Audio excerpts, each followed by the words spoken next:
Creative Magic Club.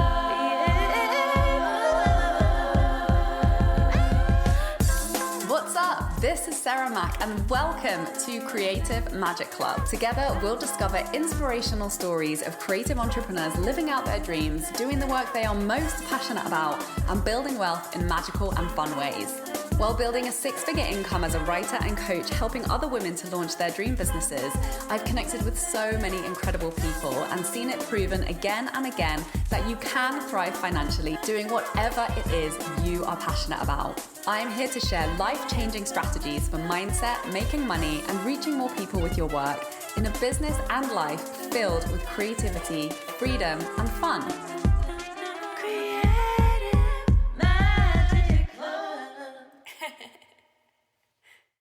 Hi everyone, I'm so excited to welcome my guest today. Paula Crossfield is a Vedic astrologer, media strategist, and Ayurvedic health coach who helps people up-level their health and live in their purpose. You can find out more about her work at weaveyourbliss.com, follow her on Instagram at weaveyourbliss, and listen to her interviews on the Weave Your Bliss podcast wherever you tune in. She lives on a farm in Maine with her husband, where she's coming to us live from today. So thank you so much for joining us, Paula. Thank you for having me. So I would love to kick this off with you telling us a little bit about your story. Like, how did you get into Vedic astrology and doing the work that you do today? Sure. Well, I think I have the benefit of having had entrepreneurial parents. So I kind of knew from a really young age that was possible. And I just never liked working for anyone else. I always wanted to create my own thing, and so for a long time, I was trying to be a journalist. I was doing like food politics work, which is why I'm so interested in being on a farm. And then I started helping other people with their media strategy. And I started seeing the results of that, with some really strategic media and marketing, what can happen for a person's business. So I was like, I want to do that for myself. So, to backtrack, I had been going through a kind of personal transition. I was getting a divorce like 10 years ago, and I had my first Jyotish or Vedic astrology reading, and it blew my mind. I literally was seeking answers. I was trying to figure out what went wrong, what I needed to do next. I was looking for answers, and this person had this ability to look at the organization of the planets at the moment of my birth and give me some really specific insight. And I was like hooked. So, the past 10 years have been me really diving deep into that. I was like, I want to learn this. At that moment, he gave me a book title. I ended up meeting the author of the book a year later, who is one of my main teachers and mentors, Dr. Robert Svoboda. His main teacher, his primary student is my main teacher now, Dr. Stephen Heiberger, who I still study with to this day. So this obsession, this thing, it was like very kismet how it came into my life. And so when I, was starting my own business, I was like, I want to build something. I want to share this knowledge. I want, this gift really is what it is. It's a gift that we have this way to communicate with the divine forces, and to understand ourselves better. And so I just sort of naturally started sharing, and it was resonating with people, and, my following grew. And then from there, I was offering one-on-one sessions, and now I have a podcast and YouTube channel and all these different things. So that's kind of how it got started. Amazing. I love it. So is media strategy the main thing that you help your clients with, or is it like other life stuff as well?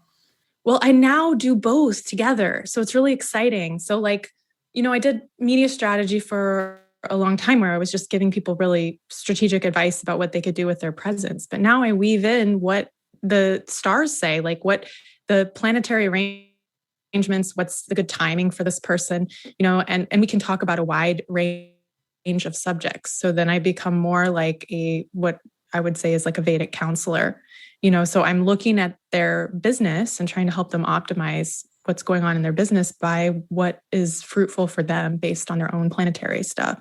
So it's been pretty cool how it's evolving, and it's kind of happening really quickly. Like, I don't know what's going to happen next. And I'm just like, I am anticipating a pleasant surprise. I don't know what's going to happen. So very cool. And what would you say is the main difference between Vedic astrology and the other type of astrology? So Western astrology uses a tropical zodiac, which is a fixed zodiac. So, the sidereal zodiac, which is based on the precession of the stars, it changes 1 degree every 72 years. So right now the two are 23 degrees apart. So often if someone comes to me, they might be like, oh, I'm a Gemini. And I'm like, no, actually, you're not, So that happens a lot where people are like, whoa, if they've been following the Western astrology. But there's so many more differences. It's a lunar astrology. So it's very much about the placement of the moon, which is our emotions, our internal world, over the focus on the sun, which, the Western astrology very much focuses on the sun, which is our external world. And I like to tell people, it starts from within, if we feel uncertain on the inside, we're going to reflect that outwardly. So focusing on the moon is like more in depth, but there's also a whole bunch of other scientific things, calculations, lunar constellations, patterns in the sky. There's a whole other realm of things that I don't think exist in Western. Amazing.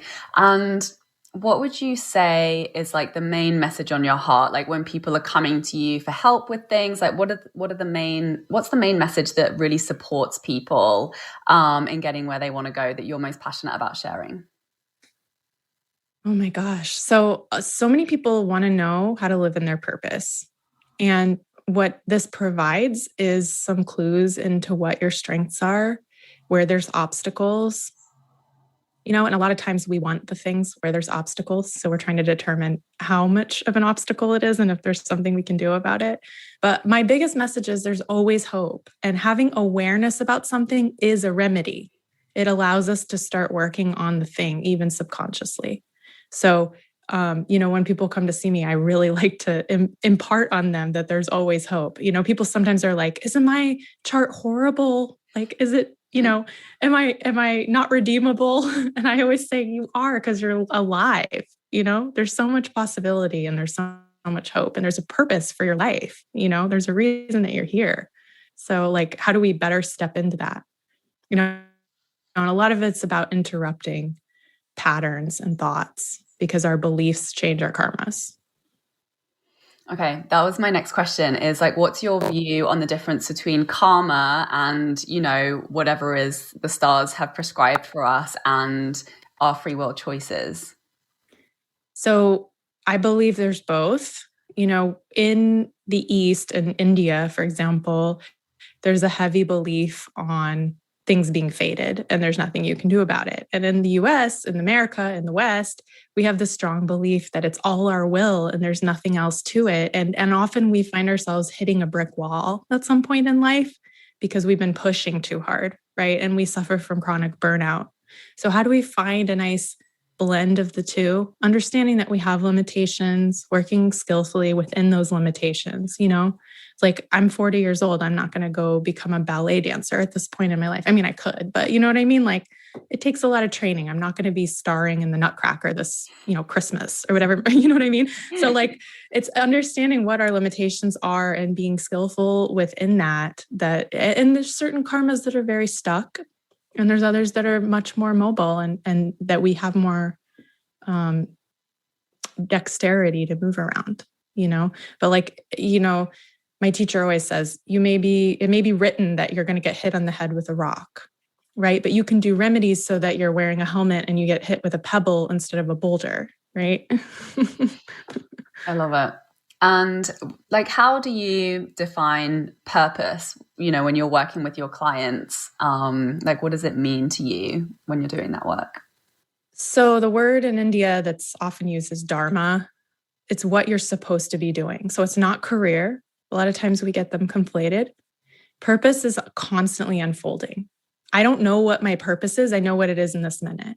You know what I'm saying? But I don't know what it'll be in 5 years or 10 years. So for me, it's about staying in balance, like honoring our body and mind so that we're open, so that we can constantly be a part of that unfolding and whatever that looks like. And I'll give you an example. Like I used to live in Oregon on the coast and I loved it. It's like my favorite place, and we were trying to buy a farm and the prices just kept going up and nothing would stick when we put in an offer. It just wouldn't work. My husband and I had a moment. We lost a place to other bidders and we sat down and we were like, okay, if we didn't live here, where would we live? And we both just went, Maine. And it was really weird because we'd never really talked about moving to Maine. He knew I had some friends here. But that September, that day, like I brought up Zillow and I drew a big circle around Portland because I had friends in Portland. And I was like, well, we want to live in the countryside, right? And that day, the house that we bought that we live in right now came up and it was the exact same price as the one we just lost. And it's 158 acres. Wow. And the one was in town with just a big backyard in Oregon. So I was like, okay, this feels really like what's happening right now. And we both just moved with the flow of that. And now we live here and now we're planting seeds, So I don't know.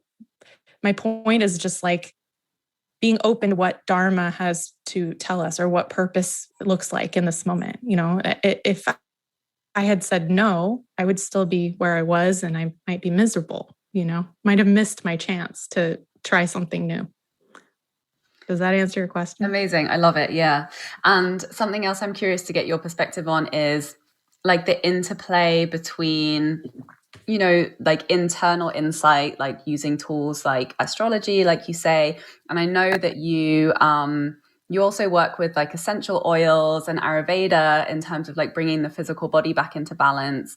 So what's your perspective on, like how to use our different levels of being, like energetic, like mind, physical, and the way we relate to our environment, to, like just navigate becoming more in alignment with our purpose?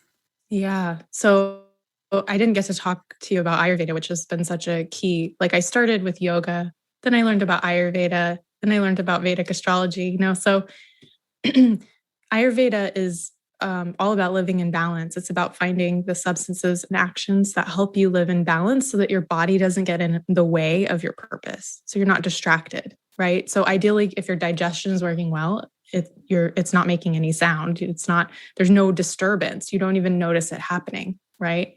So these are tools that we can use so that we are able to listen to our intuition. We're able to tap more into our purpose, whatever level that's on. But, Ayurveda and a lot of other systems believe that if there's a disturbance on the spiritual, it then manifests into mind and then into body as disease.